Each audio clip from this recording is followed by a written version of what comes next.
being able to partner with people who see what you can't see, but with whom you have common goals and who you know have your best interests at heart, it really has the potential to take you to the next level, whether that is personally, whether that is professionally.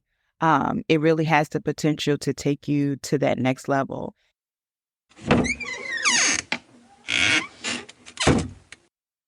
Exude Human Capital Consulting hosts, hold on, let me close my door, bringing real stories from real professionals with real solutions to you. Join us as we navigate the ever-changing workplace with Allison DeFlorio, co-founder and managing partner of Exude Human Capital, and our special guest. Welcome, everyone, to episode 8 of Hold On, Let Me Close My Door.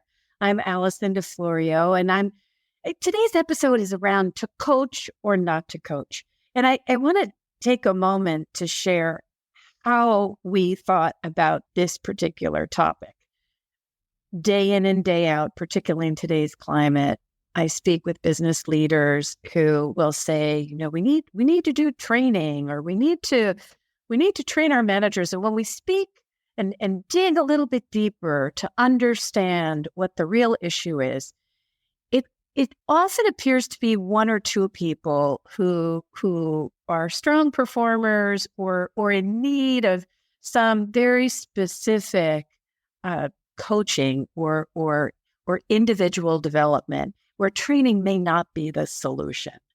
So I'm so pleased to have with us today one of our coaches and one of the most dynamic individuals that I have ever had the pleasure of knowing, Dr. Shannon Mason. Welcome, Shannon. Hi, Allison. Thank you so much for having me. This is exciting. Oh, I'm so thrilled to have you. And before I share with our listeners a bit about Dr. Mason's background, I have to just share the story of how I first met her. Oh my goodness. And this is going back some years, Shannon. We don't want to date ourselves. I don't know how long ago it was, but we were working with a mutual client. And this particular client was going through some major change, and the organization, the individuals in the organization, for many reasons, were living through uncertainty and were anxious. And I was sitting in the back of this big room where we were holding the first of many meetings to begin to socialize this idea of change. And Shannon was asked to make a presentation to this group and really to begin the journey. And she got up in front of a group of people who were wide-eyed and who were some with arms crossed and, tell me something that I don't already know. And she was so dynamic and managed to instill a sense of calm within this group who, again, were facing a lot of change and uncertainty. And I remember sitting in the back of the room and saying in that moment, I have to meet this woman and I have to know more about her. Since then, fast forward, we've had an opportunity to work together. And one of the areas Shannon has just done some remarkable things is in coaching some of the executives of the organizations with which we work. So with that, I just say, Shannon, I remember it like it was yesterday. Thank you. Yeah. So Dr. Shannon Mason has her doctorate in counseling psychology. She is a coach, a consultant, a facilitator extraordinaire. She works with executives. She works with boards. And I cannot do her justice. So Shannon, I would love for you to share a bit about your background and your work in coaching. Sure. Well, I kind of, when I'm searching for simple ways to describe myself, I refer to myself as someone who helps mission-driven individuals and organizations find their how. Most of the people that I have the privilege of working with and organizations that I have the privilege of working with know what they want to do. They know why they want to do it, but they don't necessarily know how. And I think coaching falls right into that dynamic as well. I actually came to coaching because I had an absolutely extraordinary coach. In my first executive role, the organization was very challenged, and I was prepared to deal with the challenges of the organization. I was less prepared to deal with the interpersonal challenges, especially as at that time I was young then, as the first woman of color who had led this organization. And there was a lot there that I wasn't anticipating. And coaching became a very safe place for me to process, for me to gain perspective, and ultimately for me to chart the path of what I wanted out of my career and to begin to move towards doing what I do now. So when I left leading organizations, I spent a good amount of time, several years, in fact, doing interim leadership, interim executive director roles, mostly with organizations that were in a good bit of trouble. And, I kind of started gathering people. I would be ready to leave an organization and people would say, well, can we stay connected? Can you coach me? An incoming executive would say, can you coach me? And I thought I liked the sound of that, but I'm not really trained to do that. So after many years after having a PhD in counseling psychology, I went back to school to get certified as a coach. And I've been doing coaching ever since and absolutely love it. Well, it shows, and it certainly shows in the comments that we receive from the executives who have the opportunity to work with you. So very excited for you to share some of those experiences with us today. Yeah. To set a little context before we get into our conversation, over the past several years, we've seen a dramatic change in the workplace. I don't think that that's surprising to anyone on this call. And the increase of, I don't know if I use the word acceptance or awareness of coaching and the benefits that it can have for leaders has also seemed to increase. I mean, we're working in a world, managers, leaders are working in a world for which there is no playbook and it's constantly changing. And being able to have someone who can ask those guiding questions or help them gain clarity and build confidence in their decisions and direction. It's interesting, Shannon, with the way you described your background and how coaching helped you formulate or clarify the direction you were going to take. And I think that's been a big change in the last few years. Some of the I don't want to call it pushback, but some of the obstacles that we have seen over the years with regards to organizations investing in coaching have been around the actual investment. And I wanted to share some recent findings from a few different organizations around the return on investment in coaching. There was a recent survey of about 100 executives from Fortune 1000 companies conducted by a group called Manchester Inc. that showed that the company's investment in executive coaching realized an average of 6 times of the cost of coaching. So that's a worthy return on investment. And then the International Coaching Federation did a survey, and they said that 86% of organizations that they worked with saw a return on investment on coaching engagements, with 96% of those who had been coached saying that they would repeat the process. Now, that's pretty significant. And I have to say, even in our own practice, the majority of people who go through a 6-month coaching engagement choose to extend. Some of the tangible measurements that were reported included increased productivity, higher levels of overall employee performance, growth in revenue and sales. And what I love are some of the intangible factors that were reported were an increase in confidence, improved communication, stronger relationships, whether they be peer-to-peer or with key stakeholders. And again, that is from this report, but I hear that from in our own practice. We do know that a lot of this ROI depends on the willingness of the coachee Right, right. to participate in the process. And I'm going to ask you about that, Shannon, to see how you handle situations like that. But let me start off by saying, why would an organization want to offer coaching and why now? So I really think that coaching is an excellent tool for anyone who wants to grow, and anyone that wants to make sure they stay at their peak performance. Coaching, I think, at some point may have been thought of as corrective, that there is something going on that is not desirable. And so we need to send folks to coaching so that they can get their acts together. And I think there's been a significant shift in that thought process, and that people are now thinking about coaching in terms of a tool that helps optimize performance. I mean, if you think about athletes, right, you have coaches at Little League, right? And you have coaches for elite professionals, right? It's not as though you get to a point in your career where you no longer need a coach. Coaches can always help you get to the next level. And I think any organization that wants to optimize the talent that they have, coaching is a worthwhile investment.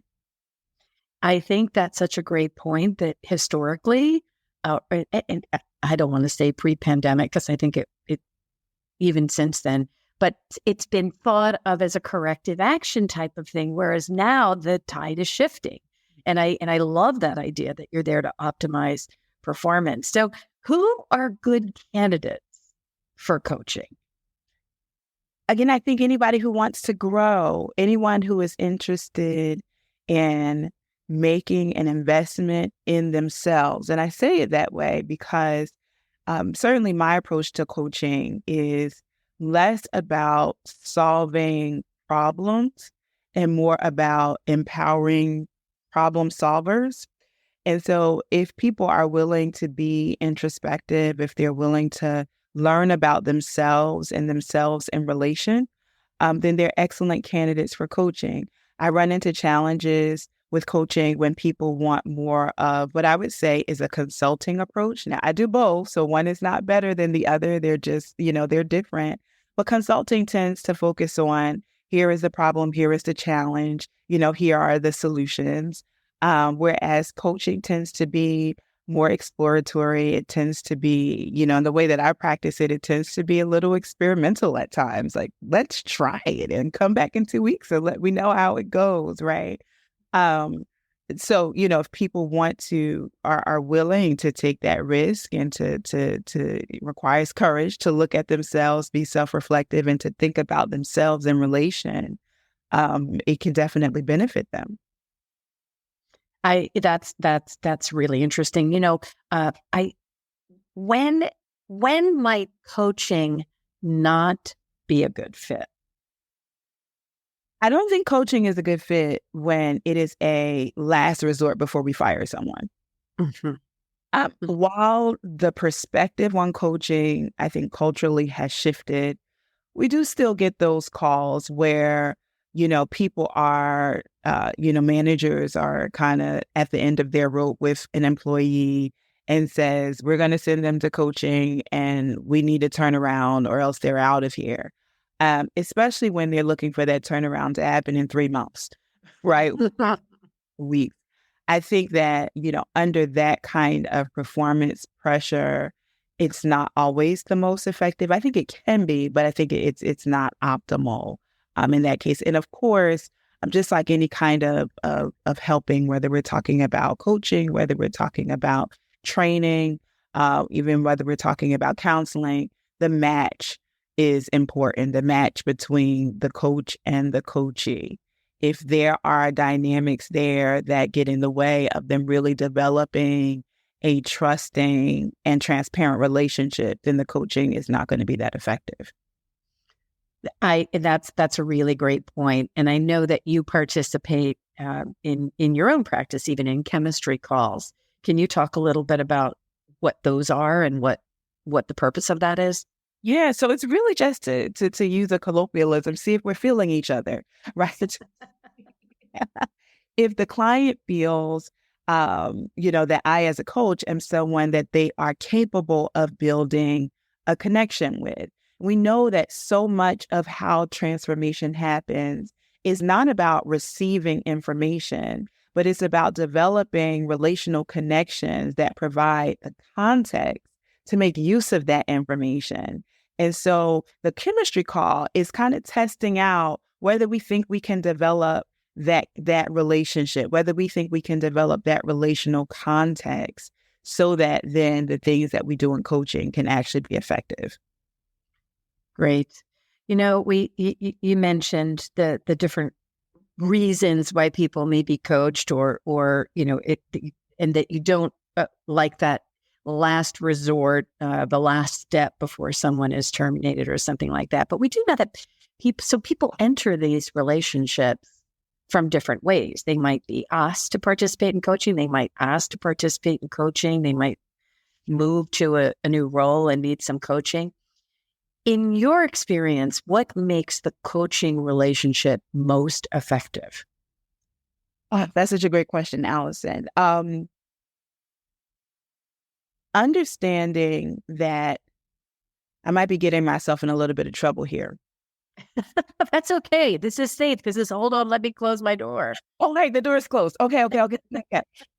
Understanding that although the organization may be writing the check for the coaching is really in service of the coachee. The goal of it is not for me to gather intelligence to go and report back to supervisors. The goal of it is to help make sure that the coachee is as functioning and is as healthy at the highest level possible, right? So I think understanding that it is an asset-based approach. Coaching the way that I practice it, and I say that often because there are different ways to practice coaching, but the way that I practice coaching is really about being, I say, a treasure hunter rather than a fault finder. So finding out, where is the individual their strongest, in what environments are they most creative, most courageous, and is their sense of wellness the greatest? And then building upon that. One of the things that to me distinguishes coaching from counseling, I am a trained counseling psychologist, is that in counseling, there can be an expectation that the expertise lies in the therapist. But in coaching, as I practice it, the expertise lies in the coachee. And my job is to be a guide. My job is to be curious and empathetic, to help remove interference from and help identify and remove those things that keep their genius from flourishing, right? But they have the expertise. And so that willingness to look into your own, explore your own expertise, to take responsibility for that part of the journey. I think that creates a helpful and productive coaching relationship. And last but not least, I do, as I said before, a lot of experimenting. And so I ask that my clients, my coaching clients, come in, give me a recap of what happened since we last spoke. Tell me what they want to focus on. What is it that you want to focus on in today's session? We do a lot of exploration around that issue. And then we might come up with an experiment. All right, what do we want to do about it? Now that, we've done all this exploration, what's shifting for you? What's changing for you? What are you more aware of than you were at the beginning of this session? And now, what do you want to go out into the world and do with that awareness? And so we have a series of experiments. And Sometimes people come back 2 weeks later and say, oh my gosh, I did it. It was great. I can't believe I haven't been doing this all my career. Sometimes people say, okay, I did it. This part worked well. This part didn't work well. Sometimes people come back and say, oh shoot, I forgot I was supposed to do that. But that willingness to actually try different ways of being is also really impactful in terms of success of the coaching engagement. I love to hear that. That must feel good when people come back and share their epiphanies or their reinforce that something that they came up with actually worked or moved the needle. Absolutely. Absolutely. You know, you made me think of something, and I don't know if this has ever happened in any of your engagements, but I know of coaching engagements where this has happened. So the scenario is an employer invests in coaching for a leader, and through the process and through that kind of self-exploration and self-discovery, the individual says, you know what? I don't think this is my path, and may self-select out. What do you say to employers about that potential outcome, potential risk? Self-select out of coaching or self-select out of the job? Self-select out of the job. Yeah. I think that's still a positive outcome. To know that an employee is not a good fit and to be able to make a transition. One, it's kind of a normal part of business, but to know that sooner rather than later is an efficiency, right? That is very, very good for an organization. I have worked with a couple of clients. One client comes to mind. She was actually referred to coaching, and her company hired me to coach her. I did not realize that, it was a last ditch effort. They did not share that information. And we were able to work together. I think she was terminated maybe 3 weeks after we started, but the agreement was that they would continue to pay for her coaching. And so I was able to work with her to find an organization and a role that was a better fit for her. So it ended up being good for the organization, right? Because they were able to help someone transition that wasn't a good fit for them, and good for the coachee, and that she was able to find what was the best fit for her. And so even though it may not have had the outcome of her staying at the organization, that wasn't the best outcome for the organization or for the individual. That's a great example. Have you ever had an experience where you've been asked to coach someone and the coachee simply is not engaging in the process, not participating? And if so, how do you handle that? What do you do? Absolutely. I've had an experience where the coachee really wanted more consulting, kind of wanted me to just tell them what to do. And when it became apparent that that really wasn't what coaching was about, and that they weren't really interested in making the relational investment in order to maximize coaching, I was transparent about that. I don't think that, I feel like there's a misalignment between what you're expecting from coaching and what we're able to provide. Now, I will say that is a privilege to be able to have that conversation, because often what happens is that people just drop out, right? They just stop coming to their appointment. Stop returning your calls, right? Emails, they just ghost you. I have been professionally ghosted before. But, you're modeling, even when it's not working, you're modeling authenticity, transparency, effective ways of problem solving, even and perhaps especially when the coaching relationship is not working as anticipated. Really, that's very, very interesting. So if our listeners are considering a coach for themselves or considering a coach for one of their employees, what are a couple of the best pieces of advice you can share so that it would truly be a meaningful experience? I would say that chemistry call is important. Mhm. Someone could have all of the credentials on paper, but if you don't sense that you'll be able to develop an authentic connection with the person, Mhm. it's probably not worthwhile to proceed with coaching. Mhm.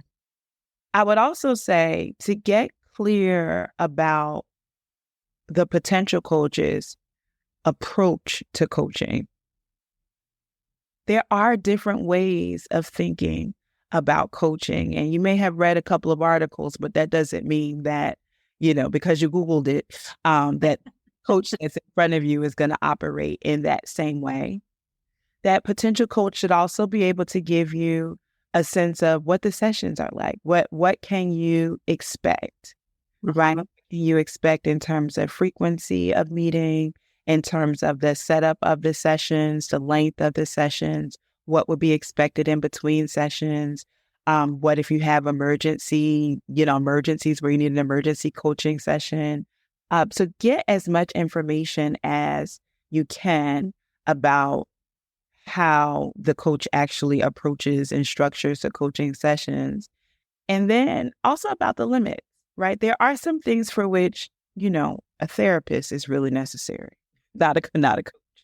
There are some things, some instances in which, I have a lot of clients who have both therapists and coaches, but understanding what's realistic to expect in terms of the coaching engagement is important as well. Last but not least, and I think I hold this one particularly dear because as I've mentioned, I used to be a therapist. What are the parameters around confidentiality? Oh, that's important. Yes. What do you say to that? Yes, especially when the coach is being hired by an organization as Mhm. opposed to engaged by or hired by an individual. What kinds of information will you share with my employer about our sessions? That's really very important because there can be a mismatch between the Mhm. employer's expectation and the coachee's expectation. And as the coach, my role is to make sure everyone is clear. Because once confidentiality is breached, Oh, the relationship is essentially over. it's over, and I can only imagine the impact on the reputation of the employer. If to the perception would be, don't ever take coaching here because they don't hold things in confidence. Perhaps. Absolutely. Absolutely. What might be some examples of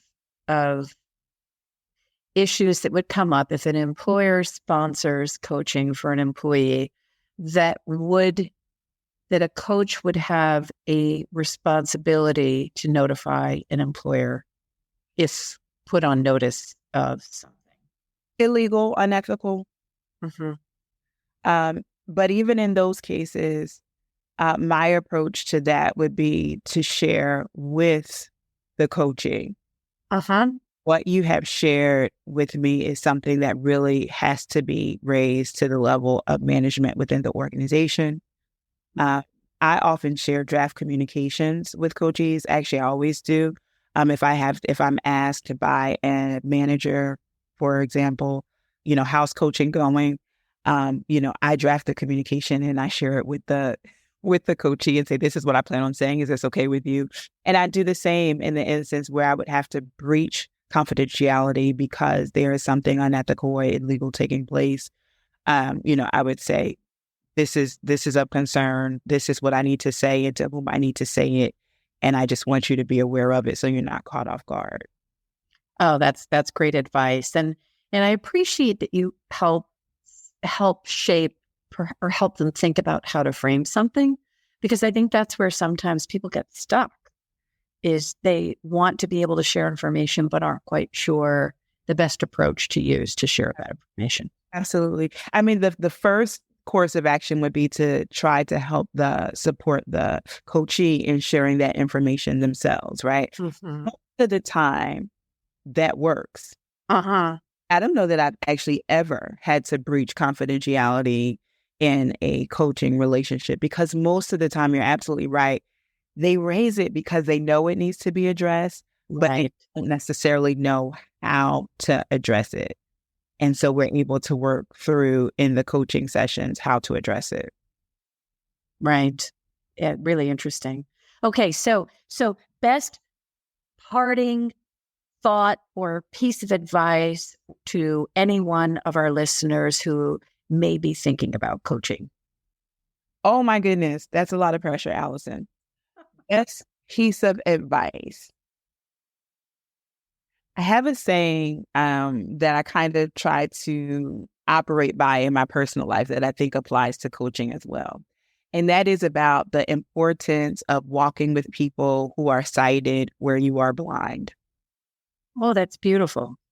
We are all blind somewhere, somewheres. We are all blind in a lot of places, right? Um, and we can approach that from a brain science perspective, right? From implicit bias. We all have it. And it is a reality. It is a limit of being human.